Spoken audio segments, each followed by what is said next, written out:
আসসালামু আলাইকুম। আশা করি আপনারা সবাই ভালো আছেন। সিভিল সার্জনের কার্যালয়ে নিয়োগ বিজ্ঞপ্তি প্রকাশ করা হয়েছে। এটি আপনারা অষ্টম এসএসসি পাস থাকলে অনলাইনে ফর্মটি পূরণ করতে পারবেন। এছাড়া কবে থেকে আবেদন শুরু এবং শেষ কবে এবং কোন কোন জেলার প্রার্থী অনলাইনে ফর্মটি পূরণ করতে পারবেন এই সকল বিষয় নিয়ে এখন আলোচনা করুন। ভিডিও শুরু করার আগে আপনাদের কাছে ছোট্ট একটা রিকোয়েস্ট থাকবে। আপনারা নতুন হয়ে থাকলে অবশ্যই আমার চ্যানেলটিকে সাবস্ক্রাইব করে নেবেন। এছাড়া এই ধরনের সরকারি এবং বেসরকারি চাকরি নিয়োগ বিজ্ঞপ্তি ভিডিওর নোটিফিকেশন সবার আগে পেতে আমার চ্যানেলের বেল আইকন বাটনটি ক্লিক করে রাখবে এবং ফেসবুক পেজ থেকে দেখে থাকলে অবশ্যই আমার পেজটিকে ফলো করে রাখবে। চলুন ভিডিও শুরু করা যাক। প্রথমে দেখব নাম্বার 1, পরিসংখ্যান বি। এই পদে পদ সংখ্যা 4। এই পদের বেতন গেট 14, বেতন স্কেল 10,200 থেকে 24,680। এই পদের জন্য শিক্ষাগত যোগ্যতা যে কোনো স্বীকৃত বিশ্ববিদ্যালয়ের মধ্যে পরিসংখ্যান, গণিত, অর্থনীতি বিষয়ে স্নাতক বা সমমানের ডিগ্রি থাকতে হবে এবং কম্পিউটার চালানোর দক্ষতাও থাকতে হবে। নাম্বার 2, 60 মিনিটের খুবই কম্পিউটার অপারেটর। এই পদের পদ সংখ্যা 1, বেতন গ্রেড 14। এটি যে কোনো স্বীকৃত বিশ্ববিদ্যালয় হইতে ন্যূনতম 3য় শ্রেণীতে স্নাতক বা সমমানের ডিগ্রি থাকতে হবে এবং কম্পিউটার ব্যবহারের অভিজ্ঞতা থাকতে হবে। এছাড়া 60 লিপিতে প্রতি মিনিটে বাংলায় 45 শব্দ, ইংরেজিতে 70 শব্দ এবং টাইপিংয়ের গতি বাংলায় প্রতি মিনিটে 25 শব্দ ও ইংরেজিতে প্রতি মিনিটে 30 শব্দ থাকতে হবে। Number 3, store keeper. এই পদের পদ সংখ্যা 5, বেতন গ্রেড 16, বেতন স্কেল 9,300 থেকে 5,490। এটি যে কোনো স্বীকৃত বোর্ড হইতে উচ্চ মাধ্যমিক সার্টিফিকেট বা সমান পরীক্ষায় উত্তীর্ণ করতে হবে এবং স্টোর কিপার পদে চূড়ান্ত নির্বাচিত হলে সরকারি বিধি অনুযায়ী জামানত প্রদান করতে হবে। Number 4, cold chain technician. এই পদের পদ সংখ্যা 1, বেতন গ্রেড 15, বেতন স্কেল 9,700 থেকে 23,490।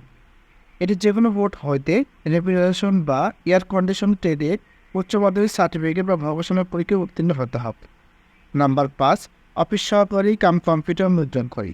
বেতন গ্রেড 16, এই পদের পদ সংখ্যা 2। এটি যে কোনো স্বীকৃত বোর্ড হইতে ন্যূনতম উচ্চ মাধ্যমিক সার্টিফিকেট বা সমান পরীক্ষায় উত্তীর্ণ করতে হবে। কম্পিউটার চালানোর দক্ষতা এবং টাইপিংয়ে বাংলায় প্রতি মিনিটে 20 শব্দ ও ইংরেজিতে প্রতি মিনিটে 20 শব্দ থাকতে হবে। নাম্বার 6, স্বাস্থ্য সহকারী। এই পদের পদ সংখ্যা 38টি, বেতন গ্রেড 16, বেতন স্কেল 9,300 থেকে 22,490। যে কোনো স্বীকৃত বোর্ড হইতে উচ্চ মাধ্যমিক সার্টিফিকেট বা সমান পরীক্ষায় উত্তীর্ণ হতে হবে। Number 7, driver. এই পদের পদ সংখ্যা 1, বেতন গ্রেড 16, যে কোনো স্বীকৃত বোর্ড হইতে জুনিয়র স্কুল সার্টিফিকেট বা সমান পরীক্ষায় উত্তীর্ণ হতে হবে। ড্রাইভিং লাইসেন্স, হালকা গাড়ি চালানোর বৈধ হালকা ড্রাইভিং লাইসেন্সও থাকতে হবে। Number 8, lab attendant. এই পদের পদ সংখ্যা 2টি, বেতন গ্রেড 19, বেতন স্কেল 8,500 থেকে 20,500। এ পদের জন্য শিক্ষাগত যোগ্যতা যে কোনো বোর্ড হইতে মাধ্যমিক সার্টিফিকেট বা সমান পরীক্ষায় উত্তীর্ণ হতে হবে। এখন আলোচনা করব জেলা প্রার্থী অনলাইনে ফর্ম পূরণ করতে পারবেন। সাধারণত প্রার্থীকে অবশ্যই জয়পুর জেলার স্থায়ী বাসিন্দা হতে হবে। এখন আমরা আলোচনা করবো এই নিয়োগের কিছু শর্তাবলী বা নিয়মাবলী। যেমন প্রার্থীকে জন্মসূত্রে বাংলাদেশের স্থায়ী নাগরিক হতে হবে এবং বেরুমুক্ততা মুক্ত কন্যা প্রতিবন্ধী ব্যতীত সকল আবেদনকারীর বয়স 4/9/2024 তারিখের মধ্যে 18 থেকে 30 বছর হতে হবে এবং প্রতিবন্ধীদের ক্ষেত্রে 32 বছর পর্যন্ত শিথিলযোগ্য করা হয়েছে। এখন আমরা আলোচনা করব কবে থেকে আবেদন শুরু এবং শেষ পাবে এ সকল বিষয়।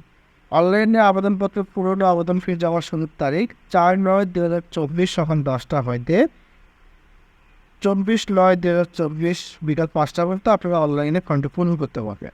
অনলাইনে ফর্ম পূরণের ক্ষেত্রে যে কোনো একটা ওয়েবসাইটের মাধ্যমে csjoypurhat.teletalk.com.bd এই ওয়েবসাইটে প্রবেশ করে আপনারা অনলাইনে ফর্মটি পূরণ করতে পারেন।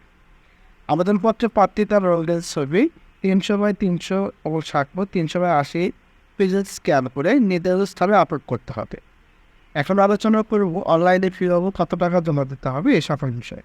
সাধারণত টেলিটক প্রিপেইড নাম্বারের মাধ্যমে 2টি SMS করে 14 থেকে 16 পর্যন্ত গেটের জন্য টেলিটক সার্ভিস চার্জ সহ অফারের জন্য 223 টাকা এবং 17 থেকে 20তম পদের জন্য 20তম গেট পদের জন্য টেলিটক সার্ভিস চার্জ সহ 112 টাকা আপনাকে অনলাইন ফি জমা নিতে হবে।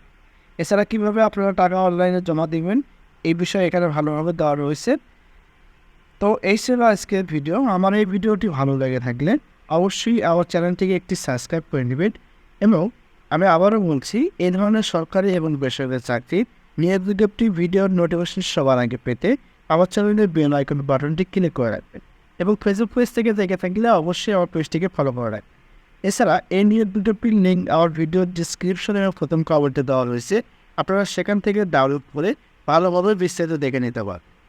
আমার এই ভিডিওটি সম্পূর্ণভাবে দেখার জন্য আপনাদের সবাইকে ধন্যবাদ। আসসালামু আলাইকুম।